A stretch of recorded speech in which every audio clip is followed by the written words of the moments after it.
Assalamu alaikum. Welcome to Dialogue. I'm Taimur Shamil. Today we are going to discuss about different stories.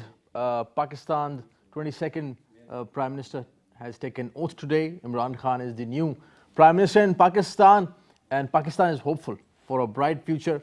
Pakistan is a resilient nation, which is today celebrating a new Prime Minister in the office. We're going to discuss about Pakistan Tehreek-e-Insaf, Mr. Khan's journey as a Prime Minister, the politics in Pakistan. But before that, a big news for today is that the renowned senior diplomat, Nobel Prize winner for peace, Mr. Kofi Annan, passed away today at the age of 80 after a short illness. And Mr. Kofi Annan is known as a person who was actively involved in humanitarian work. He was also the Secretary General of United Nations twice. And Kofi Annan is known as a person who has been working for the betterment of mankind, betterment of the people at the grassroots level who were in need. To discuss this, Mr. Kofi Annan's death and paying tribute to him, we have Mr. Buhne.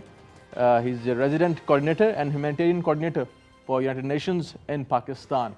Welcome to the show, Mr. Buhne. It's good to be on the show. Thank you for paying tribute to Kofi Annan. Mr. Buhne, can you hear me?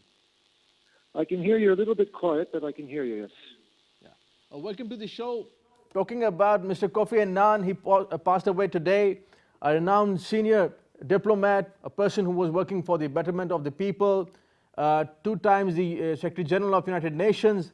On his death, how do you see his works and his legacy?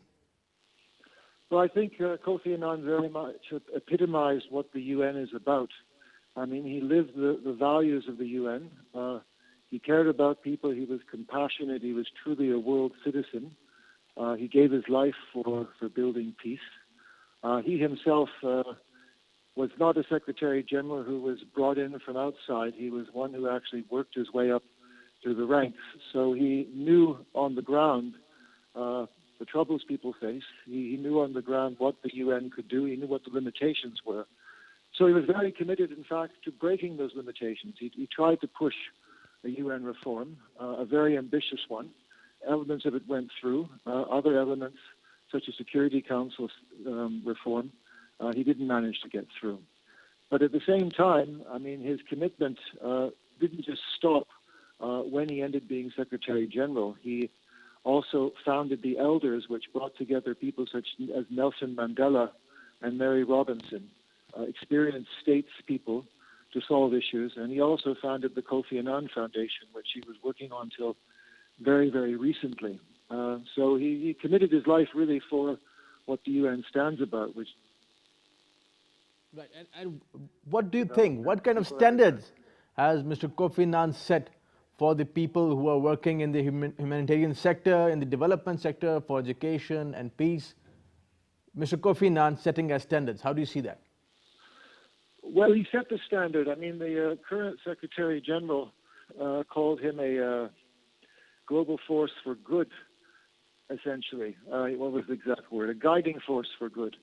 Because by his own commitment, by his honesty, and by his willing to stick his own neck out, he actually provided a model for people like myself. And I know if there's anyone I would try to model myself on, if somewhat unsuccessfully, it would be him. And I think that applies to a lot of other of my colleagues.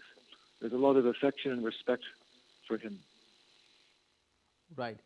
And talking about Pakistan and the UN activities in Pakistan, since you yourself, you're working in Pakistan, you're the coordinator for United Nations. Mr. Kofi Annan's legacy, you are working yourself in Pakistan and the development, United Nations, how do you see the whole mechanism and also the work at the grassroots level of UN?